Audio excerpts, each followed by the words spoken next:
외국인 KOSP에서 사상 최대 매도 기록하며 변동성 확대. 시장이 흔들릴 때 냉정함을 잃지 않는 법. 시장의 온도와 심리의 균형. 오늘 시장은 단순한 하락이 아니라 심리의 흔들림 그 자체였습니다. 장중 내내 매도 물량이 쏟아졌고 코스피는 순간적으로 방향을 잃은 듯한 모습을 보여 뉴스 헤드라인엔 외국인 사상 최대 매도라는 자극적인 문구가 반복되었고 그 문장을 보는 순간 많은 투자자들의 손끝이 떨렸습니다. 시장은 숫자보다 감정이 먼저 움직입니다. 이럴 때일수록 차분히 감정의 진폭을 줄이는 것이 진짜 실력입니다. 지금 시장이 우리에게 던지는 질문은 당신은 공포에 반응할 것인가, 냉정함으로 대응할 것인가입니다. 흐름이 바뀌다. KOSPI 하락, 외국인 매도의 배경. 최근 KOSP는 4200선을 지키지 못하고 연속 하락세를 보였습니다. 특히 외국인 투자자들의 순매도가 하루 2조 원을 넘어선 것은 2021년 이후 최대 규모로 기록되었습니다. 이 같은 매도세는 단기적인 환율 변동, 미국 장기차의 금리 상승, 그리고 AI 관련주 차익 실현이 복합적으로 작용한 결과입니다. 외국인의 매도는 단순히 팔았다가 아니라 시장에 대한 리스크 리밸런싱의 신호일 수 있습니다. 환율 불안과 달러 강세가 이어지는 한 외국인 자금은 당분간 신흥국 주식보다 안전자산을 선호할 가능성이 높아요. 숫자는 차갑지만 그 뒤에는 불안이라는 따뜻한 감정이 있습니다. 공포인가 자연스러운 조정인가, 당이 충격을 보는 두 시선. 하락장을 마주한 개인 투자자의 반응은 단순합니다. 이제 끝인가? 그러나 시장은 늘 조정과 회복의 순환 속에 존재합니다. 지금의 급락이 공포의 시작이 아니라 과열된 기대의 숨 고르기일 가능성도 있죠. 당일 급락 구간에서는 RSI가 30 이하로 떨어지며 과매도 신호를 주는 경우가 많습니다. 최근 코스피 RSI도 28선까지 하락했다가 소폭 반등 중이에요. 즉 기술적으로는 공포가 극단에 이른 구간에서 회복의 여력을 시사하고 있습니다. 조정은 위기의 다른 이름이 아니라 균형을 되찾는 과정입니다. 차트가 말하는 것들, 기술적 경고 신호와 기회. 현재 코스피는 21선과 61선을 모두 하향 돌파했습니다. 이는 단기적으로 하락 추세 전환을 의미하지만 동시에 반등 가능성의 씨앗이기도 합니다. 일본 기준 거래량이 급감하는 것은 매도 피로가 쌓이고 있다는 신호로 해석할 수 있죠. 특히 4천선 아래에서는 과거에도 반복적으로 매수세가 유입되곤 했습니다. 이 구간에서 나타나는 거래량 바닥 RSI 반등 패턴은 여러 차례 시장 전환의 출발점이 되기도 했죠.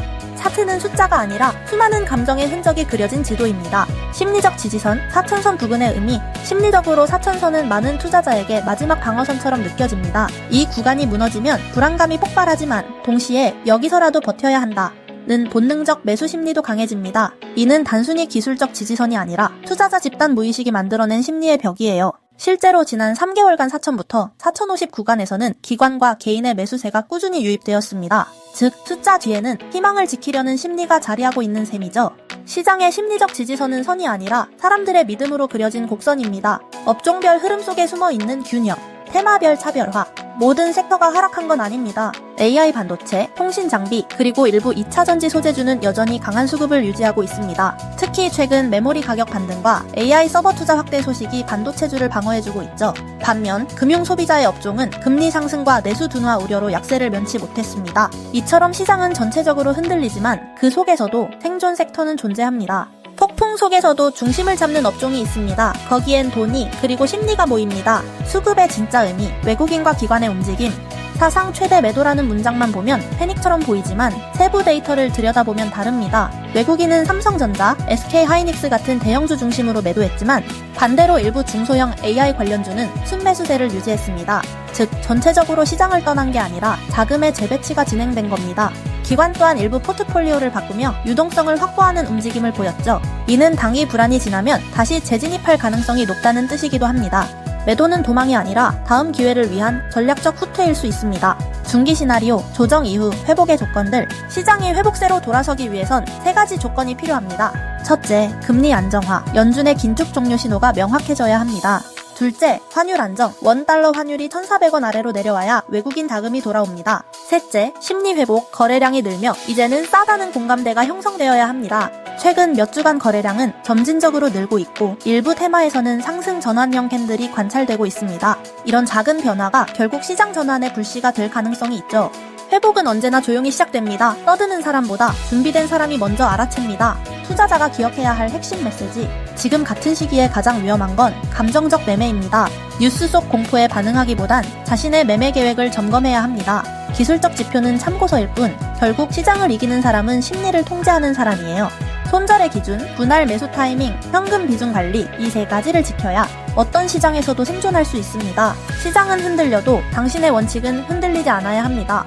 시장은 늘 냉정한 사람에게 보상을 줍니다. 당신의 시선은 어디에 머물러 있나요? 공포를 느끼고 있나요? 아니면 기회를 보고 있나요? 지금의 하락이 두렵다면 그 감정을 차트 위에 그려보세요. 언젠가 이 시기를 돌아봤을 때 오늘의 공포가 내일의 배움이 될 것임을 알게 될 겁니다. 댓글로 당신의 생각을 남겨주세요. 나는 지금 이 시장을 이렇게 보고 있다. 그 한 문장이 또 다른 투자자에게 용기가 될지도 모릅니다. 이번 매도의 핵심 포인트 간단하게 요약해서 소개해드릴게요. 더 알고 싶으신 전략이 있으시면 댓글 또는 블로그 댓글로 남겨주세요.